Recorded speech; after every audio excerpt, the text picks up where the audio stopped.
on my computer. So so Nuno on the verge of being sacked. Kenny, what now for Spurs? Well, I think what now for Spurs is that it's a kind of horrible situation that Arsenal found them on. When we were always asking for people asking for Emery to replace and people asking for Arteta to replace.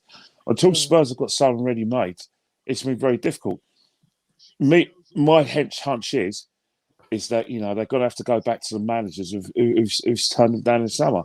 Conte. But that was Conte in the summer, though. They're talking about Conte, but if he said no before Christmas, and he said no probably because he knew he was going to lose Harry Kane. Well, Spurs have lost Harry Kane, so you're not going to get him.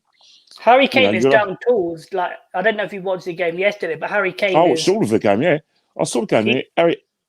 Harry Kane is down tools massively. He's not interested. And I think he's still trying. It's just that mentally he's not playing his best football because it could be a combination of things. It could be the fact that he had a long summer with England. The emotions of not winning the Euros. Most importantly, that doesn't seem to have affected any other players. That played for England. Other players are different though. Other players are different because it's a heavy workload. He's played every game for England, but I think in terms of Harry Kane, his biggest mistake was he tried to force a move through to Man City, and Man City's biggest mistake was that they didn't find the money because they felt they should have just said, right, forget the 100 million for Grealish. If we really want Kane that badly, we'll pay Spurs the money. But the win-win for Tottenham, Man City and Kane is that this January, Kane still can play in the Champions League. Man City is still going to be involved in the league challenge. If I was them, and if I was Man City, I'd just say, you know what, offer Spurs 80 or 90 million. I think they'll take it because Harry Kane does not want to be there. Levy needs to fund the new manager this January. So he's going to sack Nuno. He has to have funds available because that team needs work. Oh yeah, it does need work massively. But what kind of managers would go into Spurs and turn their season around? Because they've got managers that have said no to them over the summer. Conte turned them down. Several managers didn't want to get involved. Conte's still available. Ronald Koeman is out there now. Well, we're not going to touch Koeman. Koeman would be a fault to come. Koeman's, he's really want to break football because he lost his job at Barcelona. They could go with that foreign route, there's everything. But the thing is, they're still going to need money. I think, Spurs may have to look at an English manager. Eddie Howe's still out of work. Eddie Howe, that a step down though? Yeah, it's a step down, but everyone thought the Poch was a step down. If you look at the Poch results, if you take away the fact he struggled, they got so close to trophies, but not so far. In league position terms, he's the best manager they've had in league position terms since Keith Birkinshaw in the 80s. So, and then I was saying, well, who's the Poch? Well, Poch didn't win anything at Espanyol, didn't win anything at Southampton. What he did is he had a style of play, and he got the team pressing, and he got young players in there who played for the cause and played his way, and he got It was only, if you look at Spurs, they played Chelsea in the League Cup final in 2015, his first season. Chelsea were top side. In 2017 semi-final, they played Chelsea.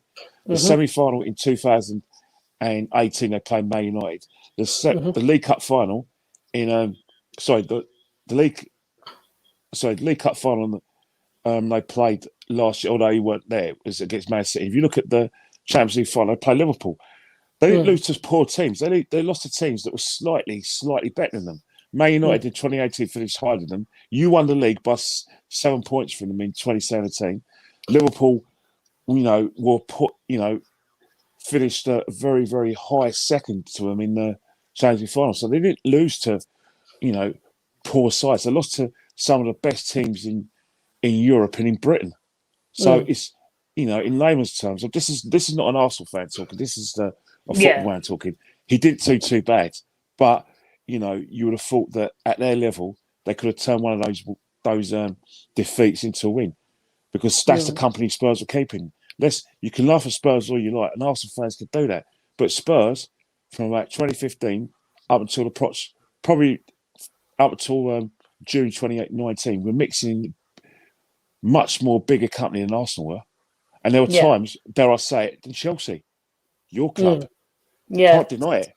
But they'll just like maybe a bit of luck away from not winning the trophies that that team deserved. But the problem they've got is they've gone backwards now because the simple reason is that they're not pressing like they did before. They haven't replaced their fullbacks. When you saw Spurs on the pitch, they had players like Danny Rose at left back. Reguilon's a good player, but he ain't no Danny Rose. Nope. And neither is Ben Davies. At right back, they had Trippier and Walker. They ain't replaced them. And in midfield, you had Ericsson, great, who was their sort of brain in the midfield. And Dele Alli was playing well, but he played well with Ellison. So Dele Alli's gone from being one of the top players that everyone was hyping up, and he moved from MK Dons to now falling off a cliff. Dele Alli, right? Dele Alli. How ESR's playing. That's how Dele Alli used to play for Tottenham. So how Matt Mount is playing for Chelsea. That's how Dele Alli was playing used to play for Tottenham. But he's not playing like that, and that's the problem.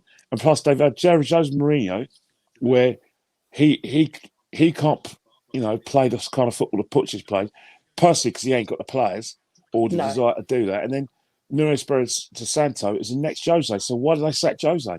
Why? Because they got a similar manager to him where they've gone backwards. Harry Kane thinks he's Peter Beardsley.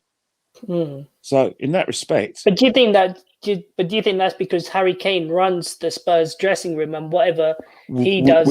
All right, that's a good point because when dare I say, Mourinho was sacked, weirdly, for 6 days before a cup final, just was, it's a coincidence that, ESR thing was going on. So ESL thing was in our midst.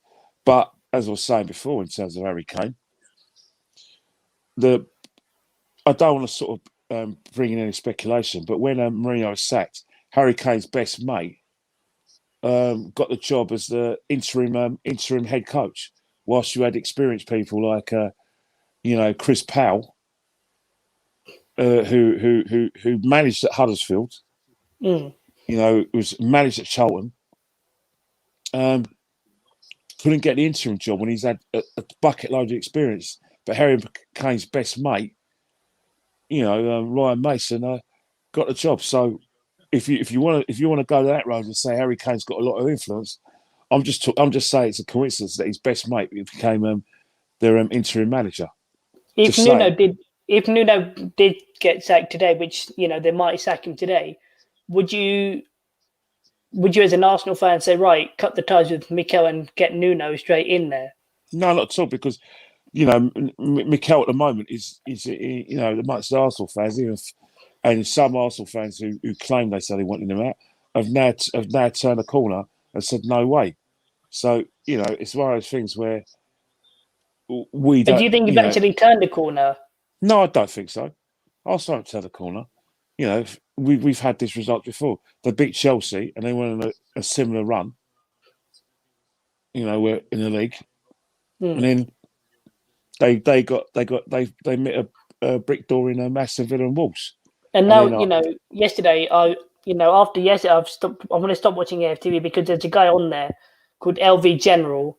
Please. And his fan cam.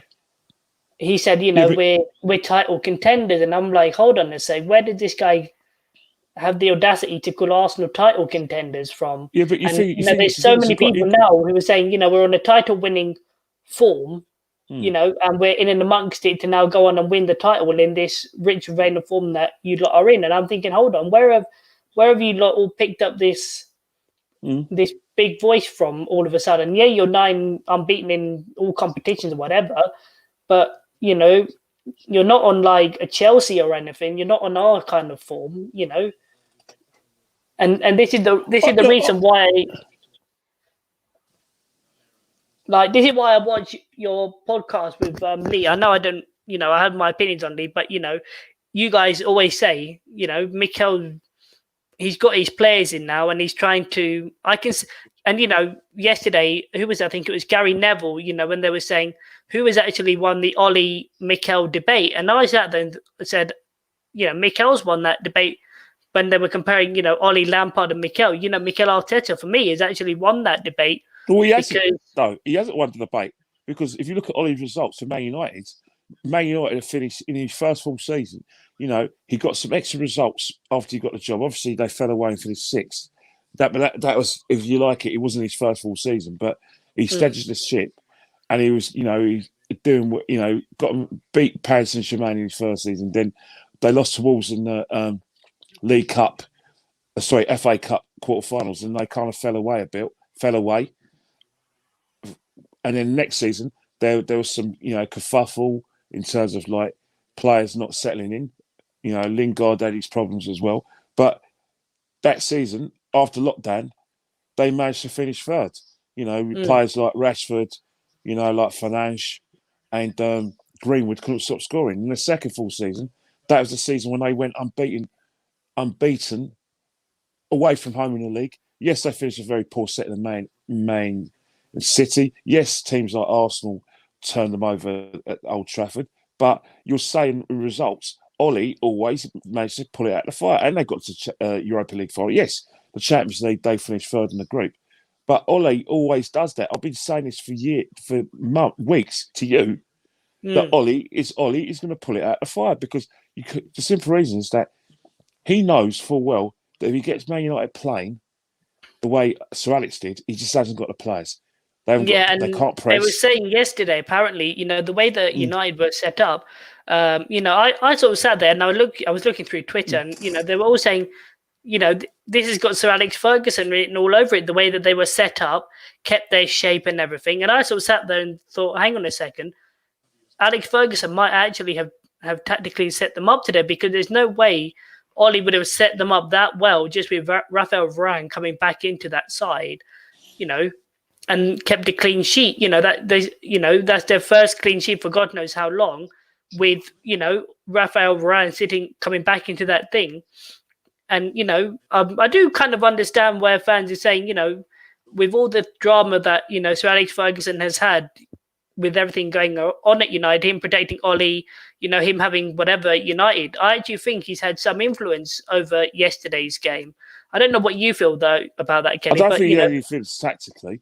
I don't think he's had any influence tactically. He's, Man United are not going to sack Ole Gunnar Solskjaer. They're not going to.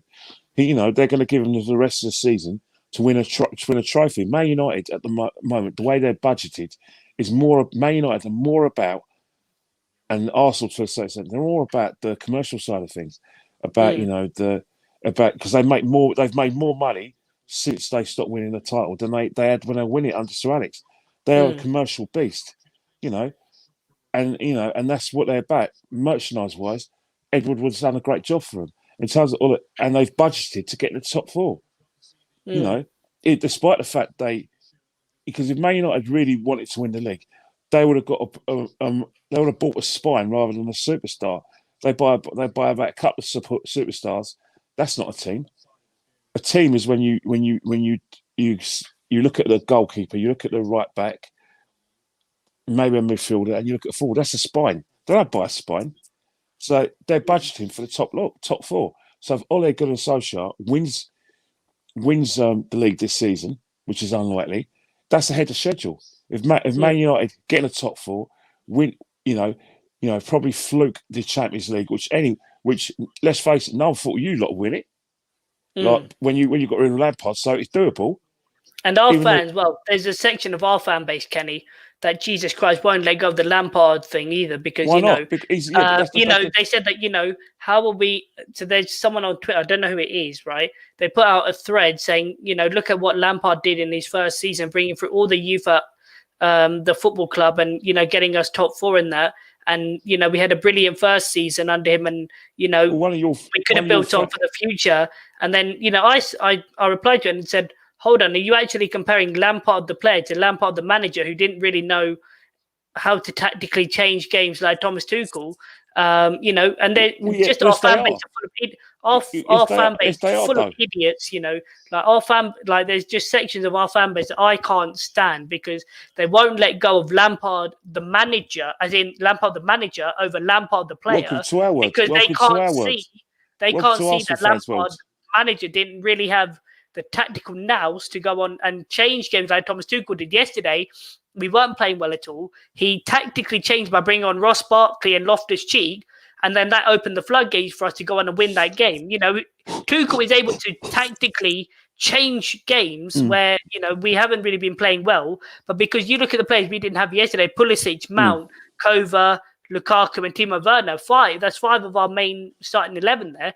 Yesterday we were scrapping up for our bench. We had Ross Barkley, Loftus-Cheek coming on, and Reece James and Jorginho helped us win the game yesterday. And, fans are saying, oh, Lampard could have done that. And this is why I'm saying, fans can't look beyond, the legend of the player and the legend. All football fans like that. All football fans like that. You know full well that, no disrespect, but your youth team, your players, like your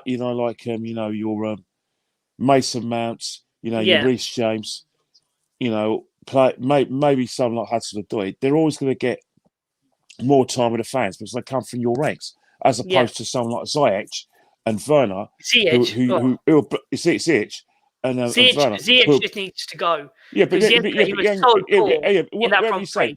Yeah, you say that. But hang on it. They're not getting the time from your fans like those guys would have got time. Do you seriously think that Mason Mount was struggling like those two, that your fans return? No, they won't. No. It's the same at Arsenal. If you're a homegrown player, and same Man United, if you're a homegrown player, fans, especially like the fans who go to the stadium or who watch Chelsea for years who can't go, they are going to have more affinity with players who are in the youth ranks. Hence the fact. And then, so if that's and then if they look at Lampard's legend, it's only natural that Lampard is going to get the kudos at your club because simple reason, he's the one that they wanted to do well. It's not because they thought he's a good manager. They're desperate to succeed. I'm not saying they're not desperate for Tuchel to succeed. I'm not saying they weren't desperate for Mourinho to succeed, but they're in terms of their transparency, they're 100% desperate for Lampard to succeed. The same with Man United fans would be on Ollie. They want him to succeed because he played for the club. The same with Arteta fans at Arsenal. They want him to succeed because he's played for the club. And that is the problem you have when you apply it. You employ managers who play for the club. You give them more time than they deserve.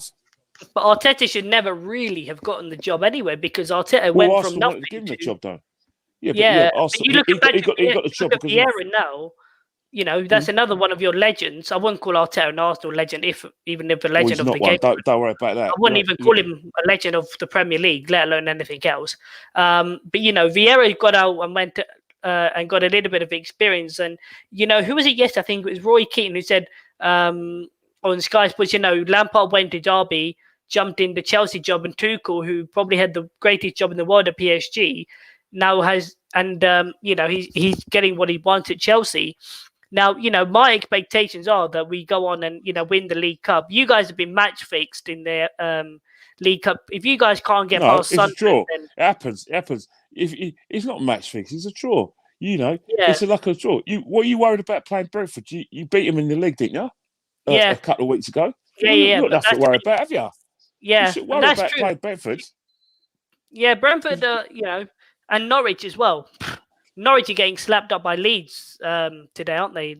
No, Norwich, they're not quite. There's still 5 minutes of injury time, 4 minutes of injury time left. But as I said before, one of your fans, when Lampard got sacked, said that Lampard it was racist. I'm not going to mention the guy's name.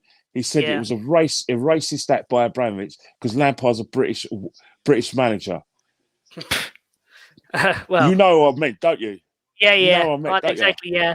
Yeah, I know who you mean. Yeah, but another thing I want to address, right, is that you made your point about watching the AFTV channel. You do know that there's other podcasts out there to watch, and that the AFTV invariably, and that's what I've been told, is not exactly watched by Arsenal fans. I don't watch it anymore. No, I appeared on it. I don't watch it. It's invariably fans from other clubs, i.e., yourself, watch AFTV. Yeah, that's what you're because the reason why you watch AFTV is for you to take the mickey. Have I ever seen them? I don't see many opposition fans take the mickey out of the other Arsenal podcasts. No, because AFTV have clowns on it. That's why. Because they've got people on there. You think, how the hell have they made it onto a bigger platform who probably know nothing about football at all? Yeah, but it's And views. You know the rules. yeah, You know the rules. You know, if certain shows, and I'm even talking about shows in the mainstream. You know, want entertainment. Why do you think certain people, if you watch, like reality TV programs like Strictly Come Dancing or something like, X Factor, you know, the worst dancer and the worst singer doesn't get voted out in the first week, does he or no, she? They get kept to when the public think, all right, we've had enough of him now. He's a bit of a prat. He can't dance, or yeah, she's annoying. But you let them be annoying for about 5 or 6 weeks. The same with the channel you just described. You know, you know they do not. It's proved that it's not the best for Arsenal discussion, no matter how much they're trying. And they are trying. You know, and they clearly going down a sort of like getting influencers in, who who are influencers, people with the most views on social media, Twitter and blah blah, or yeah, people who are not necessarily football fans. Now the guy you described, I've never heard of him. From what you described, he ain't got a Scooby Doo about football. But no, but don't let like set like a good football opinion get in the way of some entertainment. And that's what it is. It's an yeah. entertainment channel. I was Oh at the yeah, Leicester game yesterday. And people were not so complimentary about the channel, and they said some quite revolting song, which I'm not repeat, about the guy who runs the channel. But that's the thing, you know. but One thing about Robbie's all about commercials. He's not about Yeah, but actually. one thing about without Robbie Love, there wouldn't be a lot of Arsenal podcasts, and there wouldn't No, be a lot of foot podcasts from other clubs. Because the reason why they won't be is because you know people have looked at his blueprint, and it's a very successful blueprint. You know, you get the right people involved, you get good cameramen, and you interview fans. Fans have been given a platform to talk about their club and give an mm. opinion. Some So are what's your monologues like yourself. expectations for the next couple of games? Because I know you're fifth, and you've got Watford next, and you could be sent. You could be cementing yourself One in game that at a top time. four. At Arsenal Football Club in any kind of football, especially when you had a bad run like we had in the first few games of the season, we've had, Arteta hasn't been a success. He's been actually quite average, Yeah, below average. yeah. In fact, But they're not judging it on past seasons, Kenny. They're all right, what I'm they're judging doing is by now. on Sky I'm judging Sports by yesterday. They said that they've not lost since August something or other since they're drubbing at Don't Man take Sky City. Sports seriously. Sky Sports. Let me tell you something now about football, right? Let me tell you something now. The people who come out with stats, stats, haven't got a Scooby about football. They're just Mm, there. They that's how they get in. They worm their way in. But if you ask them about any football, generally football knowledge, and you take their spreadsheets away from them, like their stats or their pie charts or their mm. probability mathematical equations, they'll be tongue tied when you get them to talk about football. They'll be tongue tied because they ain't got a clue. Don't listen to stats. Don't. In my advice to you, when you do your channel, watch the game. Watch the game. Watch the players. Go back to knowledge you clearly have. Don't go stats. These people No, use stats to win an argument. They ain't because I football watch people. I watch football for because as a football fan, I love watching football. I watch every single game if I Yeah, possibly and, can. and that's and, that, and You that's know, what and that's and what you need yesterday to do. I watched match of the day. I watched match of the day Mm. yesterday. And watching the Man City game yesterday, they looked absolutely toothless. Yeah. Manchester City. It's almost like Mm. um, it's almost looking like they've completely burnt out now because that You say that, but Carabao you Cup remember one game. thing. Remember one thing, though. It's only 10 games. You know, people. It's not. Remember last year, but last year Liverpool had the. Like, we're going to retain the title, even though, you know, they lost 7-2 to Aston Villa, and before Van Dijk got injured. Man City were getting beaten by Spurs. They got Mm. they got absolutely murdered by Leicester City. Everyone was saying that Pep's not the same manager before as he was before, and that Pep's struggling, and that teams will work out Pep and the Pep players. hasn't And, won the one trophy that the Man City owners won. He's not yeah, won the yeah, big one. yeah. But last season they were struggling in the league, weren't they? Who went on and won the title? Man City. You Yeah, can't write off Man City. You can't you write can't write them Liverpool off. off at all. But there was, I was talking. Well, I was looking at. Well, I was watching it, but discussions soon need to be had about Grealish. Yeah, but it's early days. But they won't. He's only just got the club. So he just got the club. Yeah, but for that price tag, Kenny, hundred Yeah, but million he's pounds. only just got. If you got that price tag, you've got a great player. Give him time. I know. It's not. Let's just face it. You're not allowed to give managers time, and we accept that, I suppose, as football fans. But when it comes to players, and you spend a lot of time. Realistically, you've got to give a player time. You've got to give a He's player not going time. to hit the. Well, I He's get not. that, He's but not. He's not in his prime.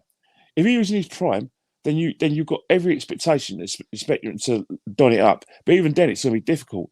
But because of the fact they've invested a lot of money, they're trying to find a system that he works in. Remember, Sterling can't get a kick, and he's no. he's an established player, so he's going to have to learn on the job. But £100 million, it'd be poor form from Man City and Pep to just not give the guy time. He's a top player. He's a player they wanted. And I don't know whether yesterday was a turning point. As I said to you yesterday, like yesterday felt like a little bit of a turning point towards in the title race, because Liverpool and City and Chelsea, Liverpool drew, City lost, and Chelsea took up those games, and we went on. You say Chelsea not going to drop a point from?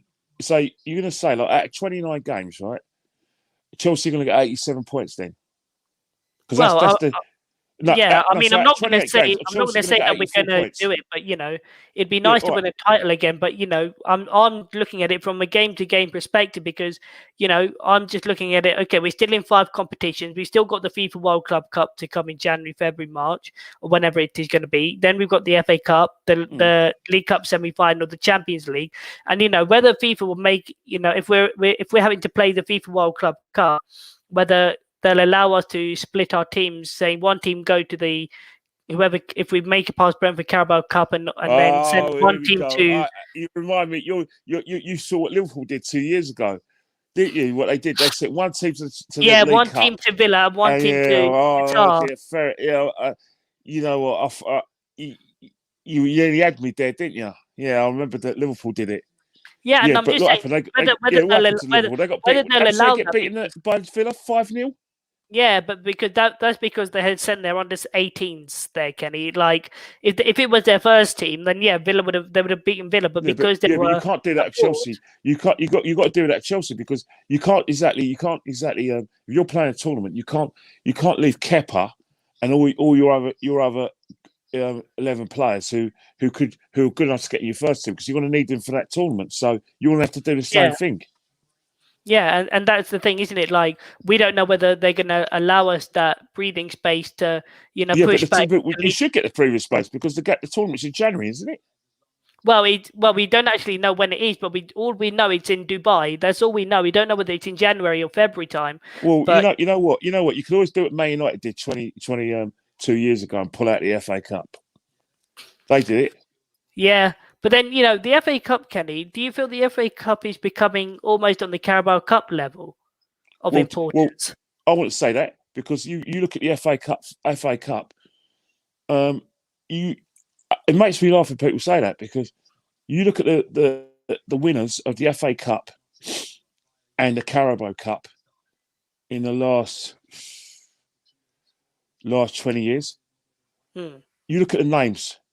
For clubs who don't take that competition seriously, it seems like all the big teams have won it, and their names are little of it. Chelsea, you see Chelsea there.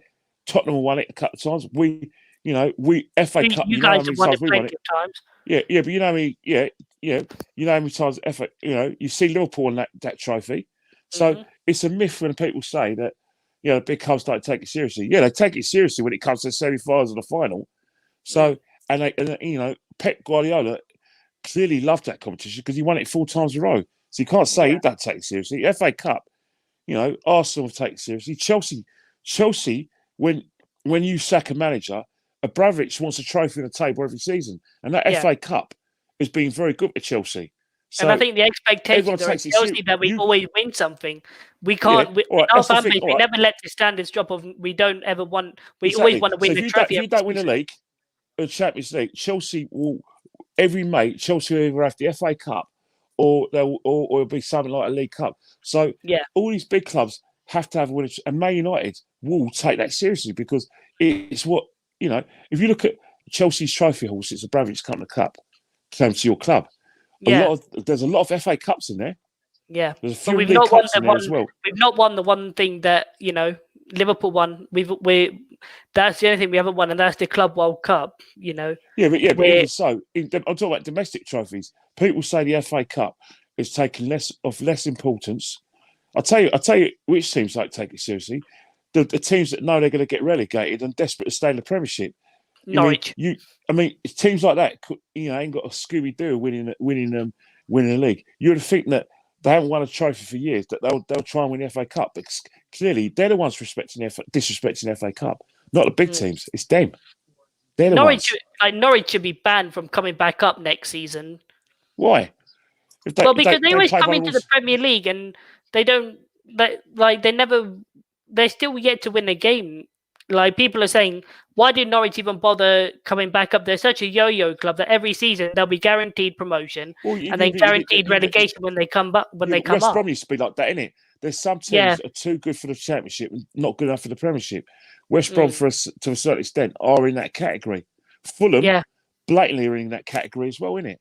And the Championship table, I was looking at it yesterday, are Bournemouth and West Brom, first and second. Those teams come up. Bournemouth did all right in the Premiership, and they were there for about 5 years. They're a Premier.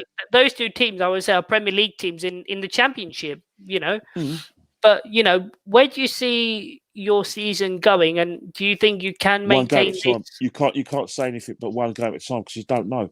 We've got after Watford, we've got Liverpool away. Then we've got Newcastle, and then we've got Man United. They're hard games, and then hard games. And I think you can turn over Man United. After Man United, we've got Everton away. We struck. Everton have fallen off a cliff. We don't. No teams falling off a cliff. Man United, right? Man United. If whenever Solskjaer's under problems, he'll go and win. You know full well that Ole Gunnar Solskjaer in the last 2 seasons has gone over and smashed Man City at their own ground, the best team in the country. And no one's gonna bat an eyelid and Man United beat Man City and come to your ground, put men behind the ball and beat you on a counter attack. No one's gonna bat an eyelid because that's what they've done. You could, despite the fact Man United have lost 6-1 to Tottenham. What happened after that? They went on a run where they didn't lose. Yeah. And I would say now, Ramsdale and Edouard Mendy, best 2 keepers in the league at this moment in time. On form. But they got Mendy's probably got more experience, and he's got Ariza Balaha behind him, so he's under pressure. And Leno's putting I suppose Ramsdale under pressure, so they're playing their best football. And Leno, I don't think Leno's putting Ramsdale under pressure. Like from where I look at it, Leno just looks like his performance against Leeds was quite immense. In the League Cup. That's the only time he's really stepped up to. But I think Mikel looks at Ramsdale as his long-term number one, so he's not going to really batter an eyelid at Leno. One thing is in football, right? Remember, you bought Kepa Arrizabalaga for 72 million. Yeah. Now, if you told me that 2 years a year and a half later, you're gonna buy a new goalkeeper, or if you say a year later you're in the FA Cup final against Tottenham and he's on the bench for an Argentine who's nearly 40, I'd have called you mad. Mad. I mean, the Arsenal fans don't like the Arsenal fans don't like the one guy that the one guy you can't say to the Arsenal fans. Yeah, but didn't Lampard dump him? Yeah. Didn't Lampard dump him? Why did Lampard dump him? Because he thought he didn't command his area and he was beating from long range. So but he's one of the most expensive goalkeepers in world football. Probably not the most expensive. Marina Graskaya was thinking. Probably fell out of Lampard. She's thinking, you've got to give him time. And Lampard, no, I want a new goalkeeper. So they probably fell out over that. And, Lampard won the argument because Petr Cech went to French football and got Yeah. Mendy. But the thing about it is, in football, you never know in football. The reason why I say you never know in football is because anything can happen. You could Yeah. be the next best thing. 2 years ago, everyone was saying that Sterling's numbers were as good as Messi's and Ronaldo's. 2 years later, Sterling's, people are taking pot shots at Sterling, saying, "Oh, he's not that. Why is he starting? He's erratic. Does all right, does excellent for England, but Man City can't get a game." So I think what's happening is that it just shows you one thing. One thing about football, you have to always be fit. And two, you have to maintain your standards in every game. And when you come in to the side after an injury, you have to give 10 and 10 performances because football's ruthless. There's too many players there to take your thunder. In 2 years' time, Phil Foden might be under his threat for his place. They're talking about a guy called Cole Palmer at Man City. Cole Palmer, yeah, he's Yeah, looking, he's one for yeah. the future as well. What happens next year?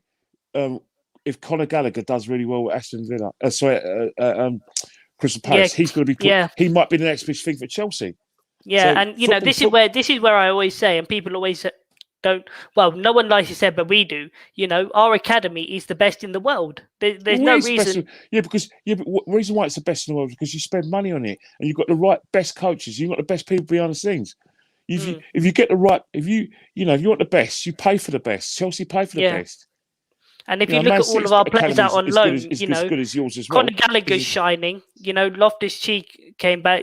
Last week we had, Cobham all scoring in the 7-0 riot over Norwich. That was all Cobham, Mason Mount, Reece James, and whoever else scored for us that day. Mason Mount, Hadrick, Reece James.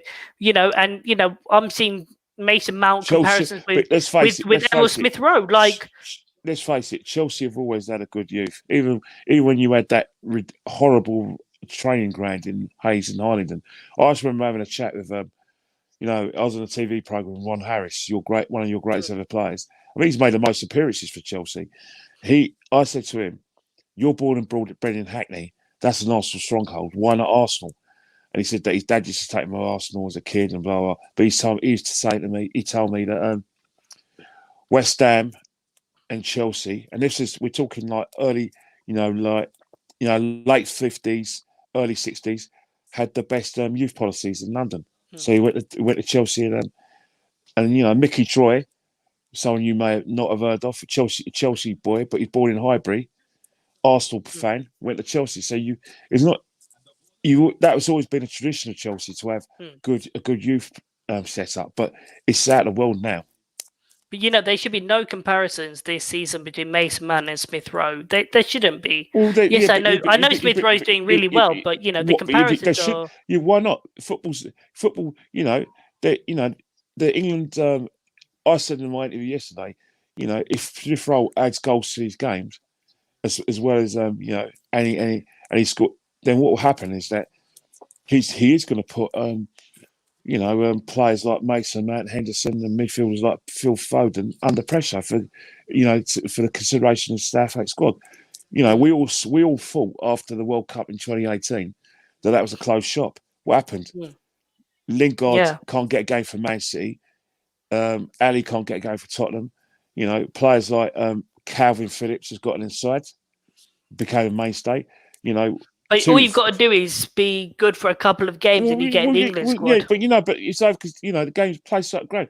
I mean, 3 years ago, 3.5 years ago, Declan Rice was Irish. 3 years later, he's like one of the first names of team sheets for England's team. So you just never know in football. Anything can happen. There's no place to up and grab. The thing is that Southgate's got a lot of young players coming through. Not so many strikers, but midfielders, defenders. He's probably a manager who I don't want in the England job because I think there's better out there. But one thing about it is you can't argue with results. Southgate is like Arteta. He's a puppet for the FA, and Mikel is the puppet for the Cronkies. Well, don't get me wrong. Southgate. I still hold Southgate responsible for England's defeats in the semi-final against Croatia. Yeah, we all do, and that's one thing that will always be there. But if let's say Mikel does get sacked one day, which he probably will. I'm not saying it's going to happen imminently, but if you wake up one morning and I'm texting you saying Mikel's sacked, managers out there, as I said, the managerial roundabout is so small. If Mikel loses another 8-9 games this season, and his job becomes under pressure. I know you're not the biggest Mikel fan, but you're damn right I'm not. What would you do if you said if he got sacked, and who would you want next after Mikel, should that ever happen? Well, one thing we'll say is that Arsenal better get a move on, or Mikel better keep winning and cement his place in the job, because that won't be a discussion. But there's loads of managers available. I mean, Newcastle talking about Ten Hag. Ten Hag's one of the best coaches in football. I've been saying this to you, Ken, haven't I? I said the Newcastle owners don't look serious, and I'm looking at it now. Well, yeah, but you got to remember one thing, right? They can't rush at the moment. They've got to take their time, because it's not just about buying big players. Abramovich shouldn't just buy players, Joe Cole and Glenn Johnson. Obviously, his first sign was Glenn Johnson. He didn't just buy them. He also made sure that he got Peter Kenyon from Man United, who was basically the chief executive transfer negotiator and the best of the business. He managed to poach him from Man United to come to Chelsea. Man United put him in gardening leave. That was showing that he's serious about competing with the best. He got the best chief executive at the time in football. Also, he went and built Cobham with his own hands. So Newcastle have got to do that as well. They can't just spend money on players. They've got to do the other bits as well. And then once they do that, then they can start looking for managers. It's going to take time, but the thing is, they can accelerate the process because they've got so much of this, just like as Abramovich did. So that's what they're going to have to do. But sitting around looking glum when they're getting bashed by teams with Amanda and her husband and her child isn't going to do anything. Get off your backsides and start doing your research on the best and who are the best people behind the scenes. Because you now look at West Ham. West Ham are next in line to join the party of the oil boys. That is what the league is becoming. Is you need richer owners to almost have that opportunity to call yourselves a top club again. Because as soon as Kroenke sells, I'm not sure if he ever will, but if one day Kroenke does sell up and you get this Daniel Ek thing, which I'm still not convinced on anything about this Daniel Ek. Well, not too funny, right? I mean, people have been telling me left foot, Tom Blue in the face, that there's a guy, maybe who's related to the prince. The Qatari guy. Yeah, a Qatari guy who's worth more than Daniel Ek. So, no disrespect, me, the Arsenal fan, does not under any circumstances want Daniel Ek in the club if we can get better. Now that's an awful thing for me to say. The funny thing is, I found the clip. Yes. But it's how I feel. Yeah. It's how I feel. I found a clip yesterday of Daniel Ek on AFTV from 6 years ago. I don't know if that's just a coincidence that he was on AFTV 6 years ago, and then he came to the thing. He's come to he was there at the Emirates when you guys played Spurs with Henry. Now, people were saying, "Oh, Henry was just talking to get Mikel out of the job to bring in Daniel Ek." And I've said this to you, haven't I? Like the consortium of Vieira and Thierry Henry, that was all just another PR spin. Well, the thing about it is that they're still together because they're at the Tottenham game watching games. They're still in communication. Vieira's not part of it, but Bergkamp, Henry still talks to Daniel Ek. So it's the case is that they're going to push for the guy. The guy's going to hire people's services to do sort of PR work for him. That's what happens when people like Henry Vieira. But do you think Daniel Ek will ever become your owner? Never know. You never know. Well, no, not in the moment because Kroenkes ain't going to sell. The Kroenkes are still very much part of the football club, and they are saying they are committed to work. Working at the football club and working for the football club. So no, he's not going to get a go. He can shout as much as he wants. They're not. But do you think they're showing that by, giving Mikel all this money to buy the players that he actually wanted throughout the last couple of years. They've got the money, so they're going to do it. It's not like Ashley who wasn't committed and probably, probably was running out of money, or he thought he was running out of money and he couldn't spend money. These guys say they're committed to the football club, and you've got to take them at your word. Simple. You've got to take them at their words. I'm not going to say that they're not, but they are not going nowhere. They have no touch going there. You and I know, and I've said this to you before. What's the point of them leaving a football club when there's a possibility of a European Super League occurring, and they stay. There's money to be made and a profit to be made. Why should they leave now? Yeah. If anyone thinks the European Super League has gone away, then I'm under no illusion that Super League was, that Super League got overturned within 3 days. But they'll come back with it in another multi. Next year's Champions League, they're saying they're expanding that, aren't they, to another tournament? They're adding something above the Conference League as well next season. They're adding something else to the Champions League, another competition. It's all about money, but how's that going to appease the big clubs in the big clubs in England and appease the big clubs in Europe who want to be part of this? Not going to do that. Anyway, I've got to go because I've got a call coming through. So sorry to cut this short, but no, that's fine. Thank you, Kenny. No worries. If you want to come on tomorrow, let me know. And what time are you on with Goonie tonight? 9:00. So give that a watch. Yeah, I will give that a watch. Record it, and then it's recorded, and you put it on the channel. All right, I'll speak to you later. All right, thanks, Kenny. Bye. Bye.